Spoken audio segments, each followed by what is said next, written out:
fantastic opportunity to speak. And this year, we are continuing tradition by inviting speakers from their community to share their international perspectives. So I'm going to hand it over to Adriana, who's going to introduce the different panels, and we look forward to having a series of continuing the discussions that we had this morning of the founder stories type of format, in which we're going to hear a bit more about entrepreneurialism, building successful businesses, and innovation in EdTech. So I will hand it over to Adriana. Thank you. Hello, good afternoon, and welcome to the WISE Accelerator Founder Story. My name is Adriana Balducci. I'm the Programs Manager at WISE, as Michelle said, the World Innovation Summit for Education, an initiative of Qatar Foundation. At WISE, I run the WISE Accelerator, which is a program that is designed to provide support to projects in the field of education technology. That's why we are here. So from my experience, I can tell that behind a great project, there is always a great entrepreneur. Someone who believes in the idea, who puts great effort to make it happen. And I learned many things from these entrepreneurs. They showed that innovation in the field of education technology is happening everywhere in the world, beyond traditional hubs such as Europe and North America. So entrepreneurs in Africa, Middle East, Latin America, Asia, they are creating unique tech solutions for educational challenges, solutions that are quite successful locally and internationally. These entrepreneurs also showed me that there have been an increasing number of women working in the field of education technology, traditionally a man's world. So this question of gender representativeness is very important because women do have a lot to contribute to education technology. Finally, they taught me what it is to be an entrepreneur. Their vision, their imagination, their ability to foresee trends, most of that mostly comes from their unconventional backgrounds and experiences. As many of you here in the room might agree with me, but most of the entrepreneurs, they're not actually prepared to be entrepreneurs. They are above all engineers, lawyers, teachers, parents. So these entrepreneurs are here today to share more about their story, their challenges, their lives. So I'm very happy to welcome here today Diana Aldajani, the founder of EduTechnoz, a portal that provides educational content with the aim of making teaching and learning Arabic fun and effective. Aldo De Papi, the founder of TeachPitch, a cloud-based learning platform that helps teachers and schools all over the world to find the best available online learning resources. Leonora Dolly from MG Cubed, a project of the Varkley Foundation, which is Ghana's first interactive distance learning project providing English and math classes, as well as an after-school girls program. And finally, I would like to welcome Joe Basford, the founder of GreenShoots, a South African education NGO that provides online math, curriculum, teachers training, and a development program on assessment through ICT. So thank you very much for being here. We are very excited to hear about your stories, and I would like to give the floor to Diana. Diana, we're very curious to hear about your story, what it is to be a woman EdTech entrepreneur in the Middle East. Thank you, Adriana. I'm going to hold the mic right as I practiced. So, can you hear me? Okay. I always loved Arabic language and how its poetic nature actually tickles my soul. In fact, back in high school, I won multiple awards in Arabic poetry and short stories. And I also conducted a research paper identifying gaps in our education system, but I didn't know how to propose solutions. This is why I studied philosophy of education at University of Toronto, along with my computer engineering degree. Actually, I wanted to go back to the Middle East and change the education system somehow to ensure that teachers get the proper qualifications. Moreover, as a Palestinian born and raised in Kuwait, and I've never been to Palestine, Arabic culture played a big role in my personal identity. So it bothered me that my peers in high school had little pride in our Arabic culture. So I figured that the best way to resolve this identity gap is through TV shows, proper TV shows that are targeting young audience to build the proper cultural foundation. I pursued this goal, and created an animation project, but it failed. And then came my kids. A few years ago, my son hated Arabic and preferred English because it was easier and more fun. This triggered an alarm. How would my kids have the proper cultural foundation if they don't know Arabic, which is actually the most important pillar in our identity, culture, and heritage? So I started making him games to help him acquire the needed skills, so that hopefully that his relationship with Arabic would get enhanced, because the games is going to make it more fun for him. So in other words, the idea of EduTechnoz got born. Online games to teach children Arabic. I was reluctant to start it because of my first failure.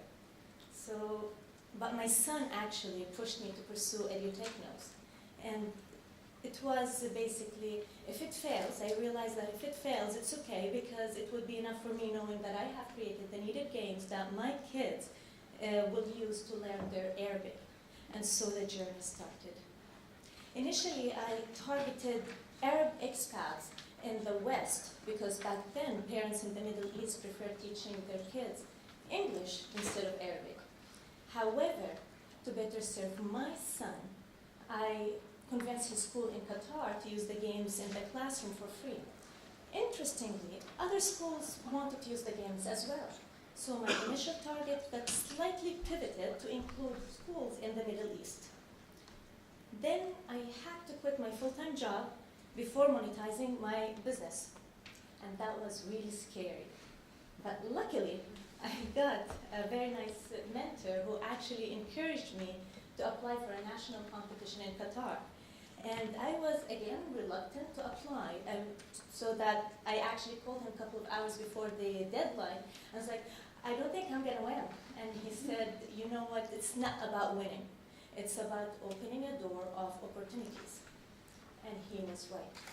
Surprisingly, EduTechnoz won the second place, and that led to pitching for another MIT Arab Startup competition, which I also won the special prize for Best Female Entrepreneur. And honestly, that day changed the course of my life and gave me the validation that I needed to apply for more competitions and to continue this journey. So today, actually, we have also ebooks, worksheets, and we also have disruptively created a new Arabic model to teach reading and writing to today's digital kids. Also, we are expanding and scaling out an international market with the support of WISE Accelerator that also opened the door to being listed in the EdTech Makers Shakers Global Index. Okay, we're almost there. To my surprise, EduTechnoz actually encapsulated everything I aspire to achieve. First, it is equipped to inspire children to fall in love with Arabic, as I did, and it also provides them with the basic building block for a sound cultural foundation. Also, EduTechnoz has evolved to provide necessary training to teachers, who are the most important person in the classroom. And we will keep on evolving, pivoting, and adapting to better serve students, teachers, and parents to teach and learn Arabic in a fun and effective way.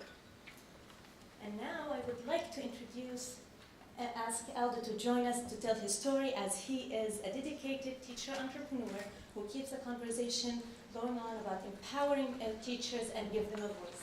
Aldo. Wow, thank you very much, Diana. I've heard it before, but to hear it again so fluently is amazing. My entrepreneur's journey started with the willingness to help teachers on a global level, so a very small ambition. What we did was we started a platform, a very simple platform, for teachers to sign up and just to tell us, to ask us, or to pitch, which is the pitch in TeachPitch, for how we could help them. So we started very simple. We started with the idea, okay, we want to help, but if you want to help, you really need to know what the problem is. And that is the philosophy that we have with TeachPitch, is we really want to solve a genuine problem. TeachPitch combines, for me personally, 15 years of experience in and with education. I used to be a teacher. I worked as a congressional fellow on Capitol Hill, working on policy issues. I worked for an education charity raising funds for schools all over the world. And I worked at big publishing houses in the education, but also in the scientific corner. And for the last 2 years, I'm fortunate enough to work as CEO of TeachPitch. So first, from asking the questions to teachers, like how can we help you, what can we do for you, we had a suspicion, and that suspicion was that the internet is an amazing resource when it comes to finding good learning material.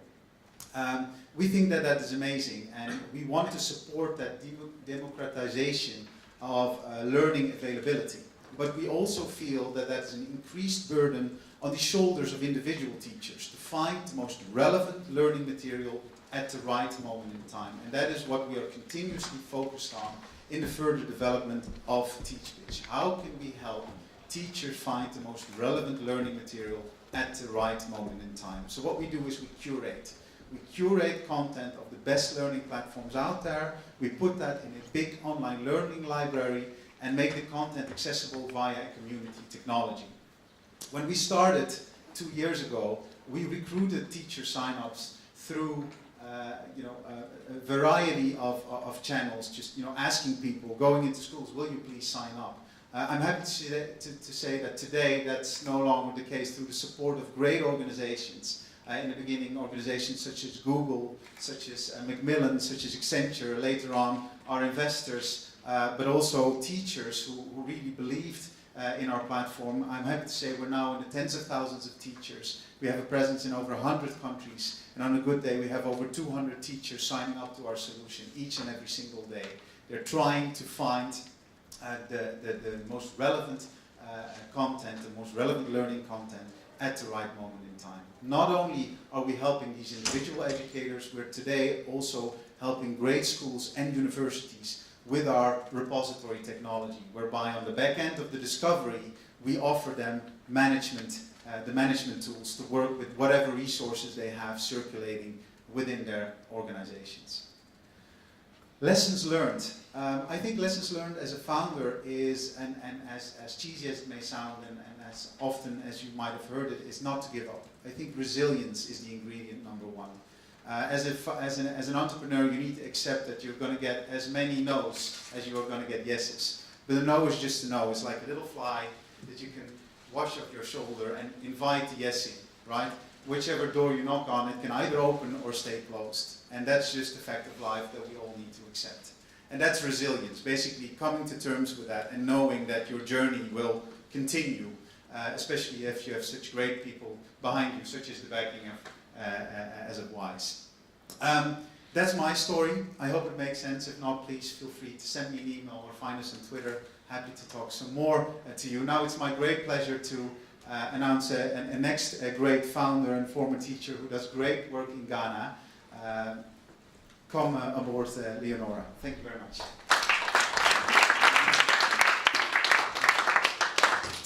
Thank you, Aldo. The teachers I work with actually use TeachPitch every single day, so proper example, it really works. So, of course, am I in the light now? Perfect, yeah. Any teachers in the room? Yes, okay, so an EdTech conference with some teachers at it, it's a good start. So I'm a teacher, and I run an education project in Ghana, and I'd like to tell you about the 3 things that drove me bonkers as a teacher that led to the start of this project that I run. The first, we do not teach children to think. Anybody else notice that? We have moved towards a culture of exams where children are so scared of getting the wrong answer that they forget that there's a process that you have to follow to get to the right answer. I did not realise that until I started teaching, and I have taught in almost every continent on the world. So I saw this as a global problem, and I really wanted to address it. When I was at school, and I was really lucky, I went to a really good school, I had teachers who were specialists in their subjects, but were actually really interested in loads of other things. My school chaplain, who taught me RE, was a physicist. He discovered a star. We talked about the stars. My favourite English teacher was an ardent atheist. We spent most of our time talking about whether or not God did or did not exist. It's hugely connected to literature, but it's not a right or wrong answer. My maths teacher, for those of you who are English, loved countdown.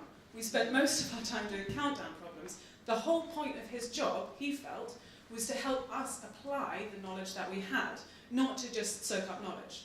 So that was the first thing that I really wanted to address. The second thing, I wonder how many of you knew about the kind of jobs you've ended up with when you were at school. If I had based my job description or my job choices on the jobs that I knew about, I would be a lawyer. My entire family are lawyers. And when I was at school, we were really lucky. Again, I went to a great school, and we were introduced to people doing all sorts of things. Once I met a woman who had a health problem, and she had designed a kiosk that you could put in a health centre that could help specific people access solutions to their problems. She had literally seen a problem, fixed it, and made money off it. That was her job. And I realised that I could do something. I could see a problem, I could try and fix it, and that could be my job. But then I went to places like Africa, and I saw people living in rural villages, and I realised that the people that they were exposed to, because they have no TV, no internet, often no mobile phones, who are they going to meet? How are they ever going to conjure up these ideas of what their future might look like? It's so difficult. You have to be really imaginative. So I wanted to try and give people access to role models to expand what they thought they might be able to do when they grew up. The third thing that really drove me mad as a teacher was the attitude that if you give someone a piece of technology, you're going to fix everything. So I was given a smartboard in my classroom, which is a great piece of kit if you have time to work out how to use it. Otherwise, it's just a whiteboard that occasionally breaks. I was given a set of 30 iPads to use in my classroom, which is fantastic, but nobody had installed antivirus, nobody had blacklisted any sites, so that was a complete disaster until I sorted all of that out. And that seems to be an attitude that prevails across many places I've worked. Give someone some technology and suddenly education outcomes will improve. So I wanted to address that because I think that education can be really enhanced by technology. How many of you checked the weather, for example, this morning before you came out? Most of you, because it's London, right? You wanted to know whether to bring an umbrella. So I started thinking about satellites. I've always wanted to be an astronaut. I'm obsessed with space. Satellites are up there doing things. Why can't we use them for technology? So what we've done is we've designed a project that uses satellite connectivity to connect really great teachers and great role models to children in rural Ghana, so that live, two-way, interactive interactions can take place. And that's what I do.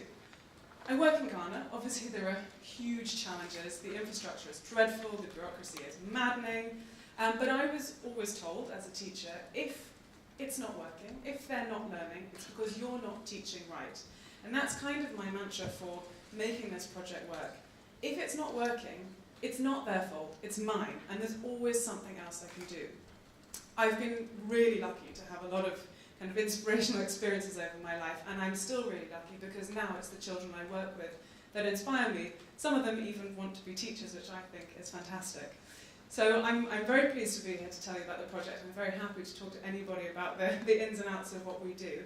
And I'm very, very excited about the future of technology as an enabler, not a replacement, for education. And now, moving from Ghana to South Africa, I would like to introduce Joe Besford, who runs GreenShoots. Thank you very much.